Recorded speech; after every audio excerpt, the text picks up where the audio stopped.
Bonjour et bienvenue dans Détour de magie. Aujourd'hui, on a le plaisir de recevoir Jean-Luc Bertrand. Salut Jean-Luc. Salut. Alors, pour ceux qui ne te connaissent pas encore, tu es l'auteur de plusieurs spectacles et tu es aussi le réalisateur de plusieurs courts-métrages, notamment sur la magie également. Tu as travaillé pour ceux des DVD de Bertrand Lod, de David Stone, etc. Est-ce que tu pourrais nous dire déjà comment ça a commencé ta passion pour le cinéma et qu'est-ce qui est venu avant, la passion pour le cinéma ou pour la magie ? Ah ouais, ok, d'accord, ok, c'est très précis. Et ben en fait, depuis tout petit, j'ai toujours fait ça. C'est-à-dire que j'ai mélangé et l'image et la magie toute ma vie en fait, depuis que j'étais gamin. Donc, je remontais avec les VHS à l'époque. Parce que je suis période VHS, donc voilà.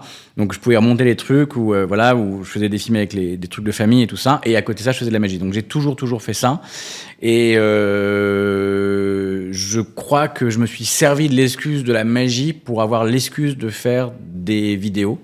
Et les premières vidéos que j'ai dû faire, c'était il y a très très longtemps avec Jean-Pierre Valarino. Okay. Parce que j'étais passé par chez lui, parce que mes parents habitaient Nice à l'époque. Je suis pas du tout niçois. Je tiens à le dire, je suis parisien du 14e. J'ai eu une période où je suis passé par Nice, mais voilà. Est-ce que tu as fait des formations dans le cinéma? Alors, rien du tout. Non, t'es autodidacte? Magie, montage, vidéo, tout, j'ai tout appris tout seul. Ok. Ouais, tout, voilà. À l'époque où il n'y a pas YouTube, où il n'y a pas tuto, où il n'y a rien. Vraiment tout seul. Et avec qui tu as travaillé? Là, tu as cité David Stone, Jean-Pierre Valarino. Alors Valarino, ça a été une virgule dans ma vie. Ça a été extrêmement rapide. Mais oui, Stone, j'ai travaillé avec tout le monde, avec Lambert Ferré, avec Laurent Beretta, avec les meilleurs, quoi.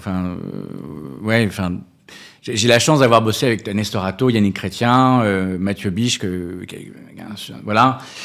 Et un jour, j'en ai eu marre, en fait, de mettre en avant. Alors, je sais pas que j'en ai. Si, dit comme ça, c'est compliqué, mais à un moment donné, je me suis dit, j'ai des choses à exprimer, et donc j'ai fait mon propre DVD, qui était très dur à faire parce que commercialement, c'est certainement celui qui a le moins marché, mais dont on me parle le plus aujourd'hui. Tu vois, quand je vais à Blackpool et tout ça, parce que je pense qu'il a pas été extrêmement bien vendu, mais il a été extrêmement téléchargé.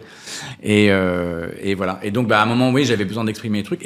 Et en parallèle de faire les DVD, de faire la magie, de faire toute cette partie-là, moi, j'étais au théâtre à côté. Okay. Donc, il y a, avec Tout est écrit, le premier spectacle que j'avais fait avec Arthur Junio. Donc, c'était en 2003. On était à côté, aux Folies Bergères. Voilà. Ok. Et donc là, c'est un peu le côté image, donc tout ce qui est vidéo, etc. Ouais. On a l'impression que tu aimes bien toute cette partie-là de communication, image, j'allais dire marketing presque. Tu as créé une sorte de compagnie avec d'autres artistes qui est destinée à utiliser la magie dans le marketing. Ah oui, exactement. Ok, oui, sur Close Up Magic en fait. Yes. Alors Close Up Magic, c'est ma boîte que j'ai créée il y a 23 ans. Au début, c'était juste pour pouvoir faire la promotion, pour faire les DVD magie comme tu dis. Et c'est vrai que au fur et à mesure, je me suis orienté vers le marketing magic, où je me servais de la magie, pour pouvoir passer des messages commerciaux. T'as des exemples de... Comme tous les magiciens aujourd'hui qui bossent un petit peu dans le corporate, seulement à l'époque, on n'était pas très nombreux. J'ai travaillé pour tout le monde, pour Audi, pour des. Pendant 10 ans, j'ai fait beaucoup d'inauguration de boutiques d'Hermès dans le monde entier, par l'intermédiaire de Damien Bertrand, aucun lien de parenté, mais qui avait sa société, qui bossait beaucoup avec Hermès. Et voilà, et puis c'est vrai que c'est une approche qui est différente, parce qu'à partir du moment où tu mets de la magie dans un message commercial, c'est comme si ton pote te dit tiens, va essayer ma voiture. C'est beaucoup plus naturel. Donc comme on crée un lien, on crée un truc, on fait oublier aux gens que y a du commerce derrière. On fait oublier aux gens, voilà. Et dernièrement, je travaille beaucoup pour l'horlogerie suisse. Donc Panerai, Piaget, Roger Dubuis, beaucoup qui sont extrêmement fidèles, qui sont incroyables, qui sont des montres absolument magnifiques. Et avec eux, on a la même approche, c'est-à-dire Voilà, je parle 4 langues déjà, donc ça permet de pouvoir s'adresser vraiment à Tout le monde. à tout le monde, à toute une communauté de gens, de leur clientèle, et puis surtout, comme j'ai vécu longtemps à l'étranger, tu comprends un petit peu mieux les gens. Donc tu peux comprendre, tu peux savoir comment t'approcher. Tu t'approches pas de la même manière d'un Russe que tu vas t'approcher d'un Chinois, que tu vas t'approcher d'un Colombien, par exemple. Donc, Ouais. voilà. Et tu as eu des challenges à relever, particulièrement quand, dans le marketing magic, on t'a demandé des choses qui t'ont semblé un peu difficiles ou des trucs particulièrement durs ou... Alors, donc j'imagine que tu as vu le clip où on explique avec toute l'équipe, Ouais. tu vois Beretta, tu vois tout ça. Ouais, J'adore tu vois ce tout le clip. monde, ouais. Génial, génial. Et ben, j'ai fait ce clip en réponse à un gros problème que j'avais. Quand je bossais sur des sociétés, tu vois, où je suis engagé par une très grosse boîte, donc l'exemple c'était pour Audi, c'était pour le salon de l'auto. Et ils voulaient que je fasse apparaître leur nouvelle voiture. C'était un coupé magnifique et tout ça. Ils voulaient que je le fasse apparaître sur scène pour le salon de l'auto. Et donc, on devait faire des reveals pratiquement toutes les heures. Voilà. Donc, j'étais pas moi sur scène, mais on rendait le truc magique. Donc, super. On a un premier rendez-vous avec l'équipe. Donc, on est Audi. Donc, super rendez-vous. Ça se passe bien et tout ça. On fait des tests. On leur montre et tout. Canon. Donc, encore une fois, du coup, c'est un gros projet qui dit gros budget. La raison pour laquelle j'ai fait cette vidéo, c'est que dans la tête des gens, on avait toujours le problème de t'es magicien et donc ils comprennent pas que tu as une équipe qui est derrière toi. Ça, ils ont les clients ont du mal à comprendre que quand tu vas bosser, tu vas faire appel à un technicien, un mec qui va gérer la lumière, un mec qui va gérer ça. T'as un package. Moi, c'est l'expérience que j'ai au théâtre où chacun son poste en fait. T'as un régisseur plateau qui est là avec toi. Toi, t'es l'artiste, tu dois être sur scène. Pour que le spectacle soit canon, il faut que t'aies quelqu'un en backup en coulisses, que t'aies un mec à la lumière et un mec à la musique, ou il fait les deux. Voilà. C'est comme ici, tu vois, t'as ton enregistrement, t'as Quentin qui est à la régie, qui fait, voilà, chacun son métier, et c'est comme ça que toi, artistiquement, tu peux te développer. Et donc, je suis chez Audi, deuxième rendez-vous, troisième rendez-vous, ça se passe très très bien.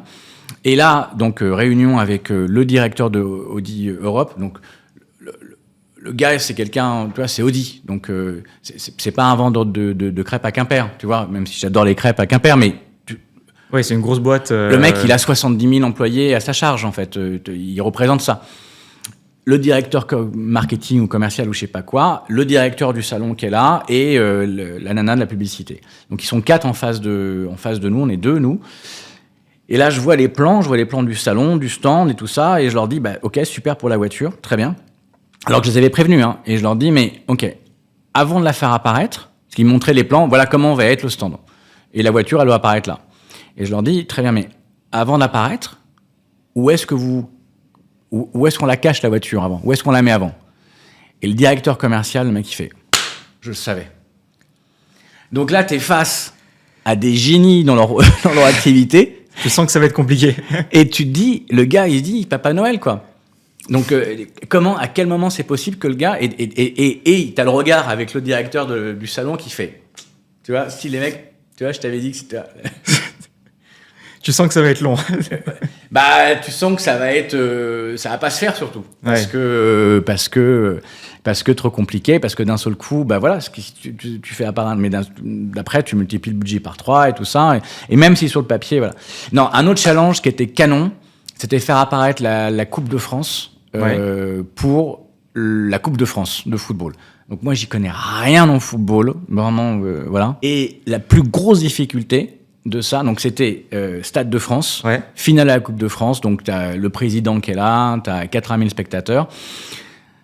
Donc on arrive à trouver un système pour faire apparaître. Moi, ce que je voulais, c'est que je voulais une scène qui soit vide pour qu'on puisse voir au travers, parce que si la scène elle est fermée, on va dire la coupe elle va apparaître. Il fallait attirer l'attention sur le fait que la coupe allait apparaître ici, donc on a généré une chorégraphie avec un chanteur, un pote qui fait du beatbox, qui s'appelle Polo Good, qui a un talent fou.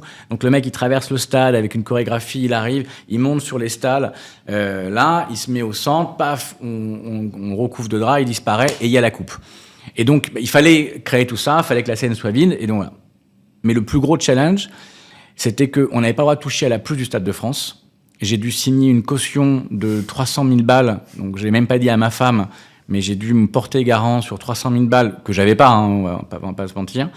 Voilà. Et la plus grosse difficulté, c'est qu'il fallait qu'au moment où la coupe apparaisse, on avait 5 minutes pour que de la coupe, le match démarre. Et voilà, c'était la coupe est là, pouf, les joueurs arrivent, 5 minutes. Et la scène, elle faisait 1 tonne. Donc voilà. Et donc on a cherché, donc j'ai commencé à chercher des rails, des trucs. Donc tu vois, j'ai même contacté, comment il s'appelle, Essilor, non. Bref, une société de métal et tout ça. Donc ton stade de foot, il fait 100 mètres de long, donc il fallait que des rails. Donc, et à la dernière minute, je sais plus qui a eu l'idée dans l'équipe qu'on avait, donc on était 5-6. Et je sais pas comment on a eu l'idée, mais en fait, on a engagé l'équipe de foot américain des Flashs de la Courneuve. Et donc, on avait 25 footballeurs américains de la Courneuve, les mecs qui faisaient 2,50 m de hauteur, des mastodontes. Et en fait, l'idée, c'est qu'on a soulevé la scène et on s'est barré avec. En plein Stade de France, ouais. Et l'équipe qui m'avait engagé a dit, mais la coupe, c'est super, mais la scène, on l'a pas vu disparaître. Donc voilà. Donc voilà parmi les difficultés que tu peux avoir, quoi. Et en niveau communication, tu as aussi fait un truc, c'est tout ce qui est flying, les photos de flying. Ouais. Tu peux en parler un peu bien sûr. C'est vrai que ça fait longtemps que j'en ai pas fait. Ouais. Comment ça t'est venu l'idée Alors, est-ce que tu peux en dire plus sur le projet? Je vais carrément me dire. J'ai la chance de beaucoup voyager. Voilà, de toute ma vie avec le boulot et même à titre perso, j'ai toujours beaucoup voyagé. J'ai vu il y a très longtemps, mais quand je dis très longtemps, je me demande si c'était pas, j'allais avoir 12-13 ans, une photo dans, tu sais, les magazines d'avion. Ouais. Non, attends. Une photo, il y a très très longtemps, j'étais tout gamin, d'un film qui se passe à Chicago avec Billy Crystal et un acteur, je ne me rappelle plus comment il s'appelle. Gregory Hines, voilà. Billy Crystal, voilà. Donc, voilà. La photo est en noir et blanc.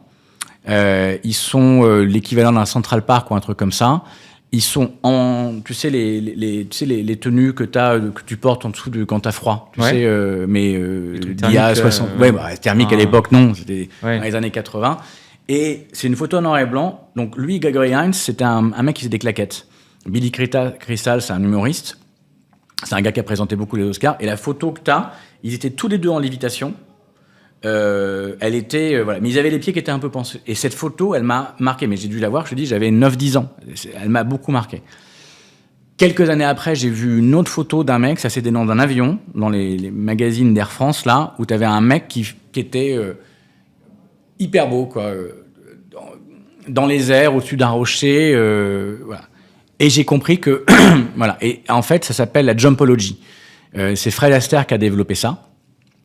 Et voilà. Et donc, le fait d'avoir beaucoup voyagé, et à chaque fois que j'étais dans des endroits, plutôt que de dire, bah tiens, c'est moi qui suis à Mumbai, c'est moi qui suis à Melun, je me suis dit, voilà, j'ai mélangé l'idée d'être dans un lieu différent, un endroit un peu iconique, et parce que, pourquoi ? Parce que on peut pas montrer la magie en images.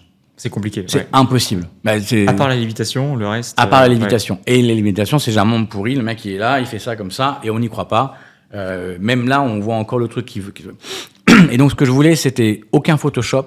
Et je voulais un truc organique, quoi. Voilà. Pas de trucage. Je voudrais qu'on puisse avoir le doute.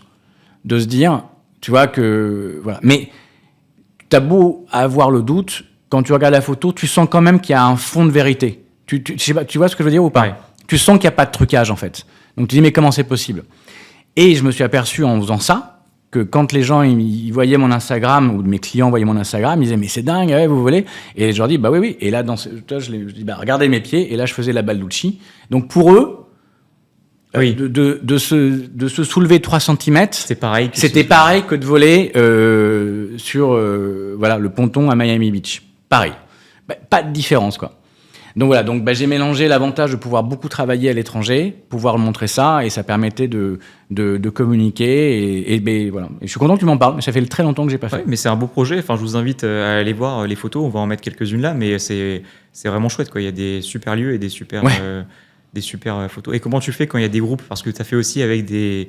C'est casse-couille. Voilà.